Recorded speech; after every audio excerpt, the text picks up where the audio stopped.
তামিলনাড়ুর তিরুচিরাপল্লীর পথে পথে শনিবার দেখা গেল ভিন্ন এক দৃশ্য।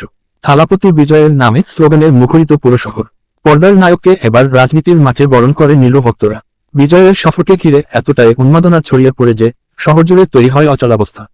আনুষ্ঠানিকভাবে 92 দিনের রাজ্য সফর শুরু করেছেন দক্ষিণী সুপারস্টার ও তামিল বিজয় পার্টি প্রতিষ্ঠাতা বিজয়। জনসমুদ্রে দাঁড়িয়ে তিনি কড়া ভাষায় তুলোধনা করেন নরেন্দ্র মোদীর নেতৃত্বাধীন কেন্দ্র সরকারকে। নির্বাচনী প্রতিশ্রুতির কতটা পূরণ হয়েছে এর প্রশ্ন ছুড়ে দেন রাজ্য সরকারের দিকেও। একই সঙ্গে ঘোষণা দেন আসন্ন নির্বাচনে তার দল টিভিকে স্বাধীনভাবে প্রতিদ্বন্দ্বিতা করবে এবং কাউকে ছাড় দেবে না। বিদেশ থালাপতির ডাকে জনসমুদ্র তামিলনাড়ু কি করবে মোদী।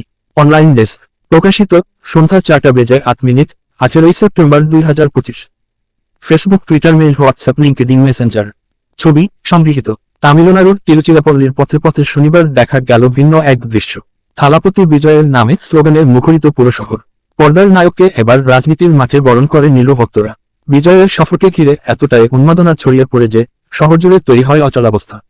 নাও প্লেইং এক্স প্লে ভিডিও। গাজীপুরের স্ত্রী সন্তানকে হত্যার পর স্বামীর আত্মহত্যারা চিহ্নতত্তা। ওয়াচন। গাজীপুরের স্ত্রী সন্তানকে হত্যার পর স্বামীর আত্মহত্যারা চিহ্নতত্তা। আনুষ্ঠানিকভাবে 92 দিনের রাজ্য সফর শুরু করেছেন দক্ষিণী সুপারস্টার ও তামিল বিজয় পার্টি প্রতিষ্ঠাতা বিজয়। জনসমুদ্রে দাঁড়িয়ে তিনি কড়া ভাষায় তুলোধনা করেন নরেন্দ্র মোদীর নেতৃত্বাধীন কেন্দ্র সরকারকে।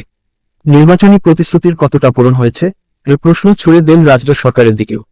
একই সঙ্গে ঘোষণা দেন আসন্ন নির্বাচনে তার দল টিভিকে স্বাধীনভাবে প্রতিদ্বন্দ্বিতা করবে এবং কাউকে ছাড় দেবে না। 2024 সালে দল গঠনের পর থেকেই তামিলনাড়ুর রাজনীতিতে আলোড়ন তুলেছেন থালাপতি। তবে বিজেপিকে ফ্যাসিবাদী সরকার আখ্যা দেওয়ায়